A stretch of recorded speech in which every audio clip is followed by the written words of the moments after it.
Yo yo yo! Salut les turfeuses, salut les turfeurs, bienvenue pour un nouveau pronostic de Benoît Requin. Ok, place au pronostic du quintet du samedi 20 janvier, direction Paris-Vincennes pour le prix de Brest. Trop attelé, 2850 mètres, 15 partants Carlas et non partants, réunion 1, course 4, indice de confiance 3 sur 5. Petit retour sur le quintet du jeudi 18 janvier, il en manquait un seul, le numéro 15. Et cette vidéo, je la tourne avant l'arrivée du quintet de ce vendredi, je reviendrai dessus demain. Ok, c'est parti, on commence le pronostic et on commence avec le numéro 1 qui est non partant. Donc on enchaîne direct sur le numéro 2, c'est Hacker Lover et on n'aura pas les commentaires de l'entraîneur Mathieu Mottier. Voilà. Donc, amuse-toi bien à la pêche. Alors, ce numéro 2, du coup, lui, il me plaît bien. J'y crois. Je l'ai mis quatrième. On enchaîne avec le numéro 3. C'est Kentucky River. Bon, pareil, on n'aura pas les commentaires de l'entraîneur. Voilà, il est parti avec son pote Mathieu Mottier. Alors, moi, ce numéro 3, sachez que c'est un regret. C'est mon deuxième cheval de complément, 4 noms partants. Donc, voilà, hein, on va le surveiller, hein. Il intéressera les amateurs de champ réduit, de coups de folie, ou carrément, voilà, si vous voulez carrément le mettre. Question de feeling. Ouais, j'ai fait mon choix. C'était pas facile, mais j'en ai préféré d'autres. On passe au numéro 4, c'est Pinto Bob, et on écoute Robert Berg. Pinto Bob est confirmé sur la grande piste de Vincennes et a vraiment été malheureux la dernière fois. Cela dit, il a besoin de cette course pour s'améliorer. Je ne sais pas s'il pourra terminer dans les 5 premiers. Bon bah si toi-même tu sais pas Robert, comment on va faire? Bref, moi ce numéro 4, je l'ai pas retenu non plus, par contre il est en plein milieu de ma petite liste des possibles troubles faits. On enchaîne avec le numéro 5, c'est Deganawida, bien connu, Deganawida, et on écoute Stéphane Provost. Courir à 3 jours d'intervalle va lui être bénéfique pour Deganawida. Les conditions actuelles en Normandie ne sont pas évidentes. Ici, cela s'annonce très dur à l'attelage à ce niveau. S'il a de belles courses à venir aux montées, il retournera dans la spécialité. En attendant, il va faire son possible ici. Il fera de son mieux, mais malgré ça, ce numéro 5, je ne l'ai pas retenu. On passe au numéro 6, Have a Dream, et on écoute Mathieu Abrivard. Quand Have a Dream était troisième sur les 2100 mètres en début d'hiver, j'étais un peu déçu. Dans la foulée, il a réalisé une très belle valeur. Il a fallu progresser en épaisseur et je me suis juste fait reprendre pour finir.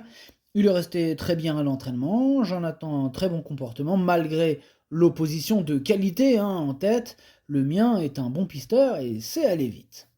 Eh bien, ce numéro 6, il fait partie de mes préférés. J'y crois, j'y compte. Je l'ai mis deuxième. On passe au numéro 7, Hidalgo des Noé. On écoute Stéphane Provost. Hidalgo des Noé a encore très bien couru à Bordeaux fin décembre.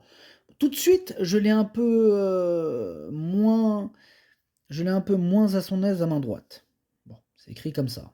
C'est aussi ce qui a motivé mon choix pour cette course en tête plutôt que de rendre la distance à Agen lundi. Ici, il part en tête, c'est un avantage, il est très bien physiquement, l'opposition est forte, mais il peut prétendre à une place dans le quintet. Eh bien, moi, ce numéro 7, lui aussi, je l'ai retenu, mais pas sur le podium, celui-là. Celui, je l'ai gardé, pour être exact, je l'ai mis sixième. On passe au numéro 8, c'est Jimmy Dupombreux, on écoute David Signé. La dernière fois, Jimmy Dupombreux a très bien couru, n'ayant pu sortir que très tardivement. Il aurait été dans les 3 premiers si cela s'était bien passé. Il est à reprendre, c'est un lot relevé, mais il peut bien se comporter. Ouais, il peut bien se comporter. Moi, je l'ai pas retenu. Par contre, c'est lui le chef et le capitaine de ma petite liste des possibles casseurs de tickets repérés. Attention. On passe au numéro 9. C'est Faubourg. Et on écoute Pierre-Yves Verva. Au trop monté récemment, Faubourg s'est montré décevant. Il n'avait pas d'envie dans la spécialité. Précédemment, en décembre, il avait réalisé un excellent chrono sur les 2700 mètres. Il a réalisé de belles années, il est dans ses gains, il a brillé dans toutes les configurations. Ici, je le défère des antérieurs pour ce bel engagement en tête. On va essayer d'accrocher une petite place. Il fera de son mieux lui aussi. Oh, ils ont visé cette course apparemment, ils veulent tous accrocher une petite place. Moi, ce numéro 9, je ne l'ai pas retenu. On passe au numéro 10, Giboulet de Mars, et on écoute Frédéric Sonnet. Sa dernière prestation n'est pas très bonne, hein. Giboulet de Mars n'a pas pu accélérer pour finir, du coup, on est un peu dans le doute, hein. Bon, il faut dire que ce ne sont pas des lots faciles pour elle, hein, face aux plus jeunes. Cela dit, elle paraît tonique. Elle paraît tonique, nous dit Frédéric Sonnet, hein. C'est une information assez importante. Moi, je ne l'ai pas retenu, mais ce numéro 10 est à l'arrière de ma petite liste des possibles troubles faits. On passe au numéro 11, Astronaute, et on écoute Jean-Michel Bazir. Astronaute travaille bien le matin depuis son arrivée à l'écurie cet hiver. Sa prestation aux montées lui a permis de lui redonner un parcours. Il avait beaucoup de poids et ne m'a pas déçu. Ici, l'engagement est parfait. Il sera déféré des 4 pieds. Je crains It's Dollar Maker en priorité, mais derrière, ils sont peu nombreux. Je serais déçu de ne pas le voir, hein, parmi les 5 premiers. Ouais, moi aussi je serais déçu, étant donné que je l'ai gardé assez haut, hein, même très haut, je l'ai mis 3e. On passe au numéro 12, It's Dollar Maker, le fameux It's Dollar Maker qui fait peur à tout le monde dans cette course. On écoute Eric Raffin. Le trop monté n'est peut-être pas sa véritable spécialité, hein. Sa 4e place était correcte, hein, dans le prix Bilibili. It's Dollar Maker découvre ici un bel engagement, en tête. C'est un 6 ans qui plus est. Il n'a pas beaucoup couru cet hiver et aborde cet engagement avec de la fraîcheur. Il a une belle carte à jouer malgré la présence, hein, d'une opposition sérieuse. Et oui, sans négliger l'opposition, hein, évidemment qu'il dispose d'une première chance, ce numéro 12.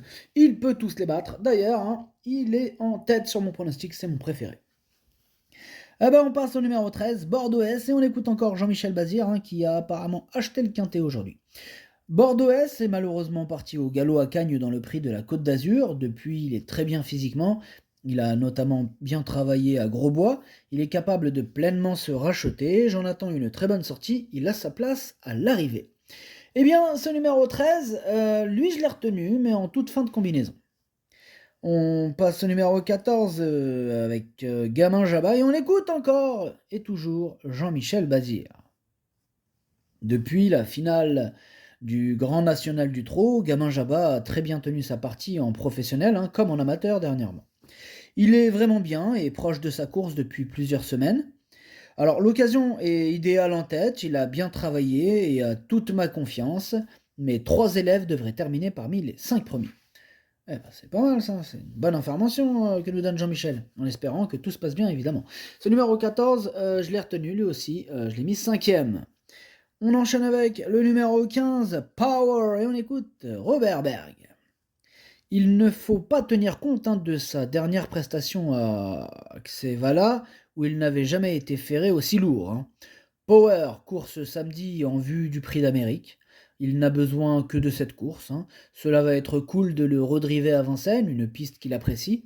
Dans l'immédiat, je ne sais pas s'il sera assez bien pour conclure dans la combinaison gagnante, hein, du quintet. Bon, lui-même Robert Berg ne sait pas s'il sera assez bien pour conclure dans la combinaison gagnante. C'est inquiétant quand même.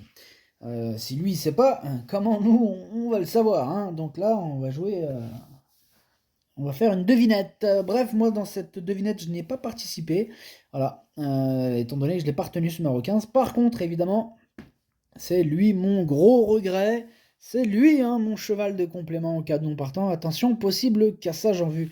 Ah, il peut nous faire un coup de Trafalgar, ce numéro 15, attention. Et on termine du coup avec le numéro 16, Diable de Vauvert, et on écoute Bertrand Le Bellay. Diable de Vauvert a été décevant lors de sa dernière tentative, mais c'était face au meilleur. Là, on fait le choix de descendre de catégorie. On va voir ce qu'il peut faire à ce niveau pour décider de la suite. Je le drive moi-même, hein, pour mieux me rendre compte de la situation. Sachez qu'il est très bien à l'entraînement. Merci pour cette info, Bertrand. Moi, il me plaît beaucoup ce numéro 16. Bon, je l'ai gardé en fin de combinaison, hein, mais je l'ai gardé, il peut faire mal. Le pronostic, ça donne 12, 6, 11, 2, 14, 7, 16, 13. Merci d'avoir suivi cette vidéo. N'hésitez pas à mettre un pouce bleu si la vidéo vous a plu. Pour accéder à tous mes tickets pour la course du quintet, rendez-vous directement en description de la vidéo. À jouer avec modération. Bonne chance. Choupi!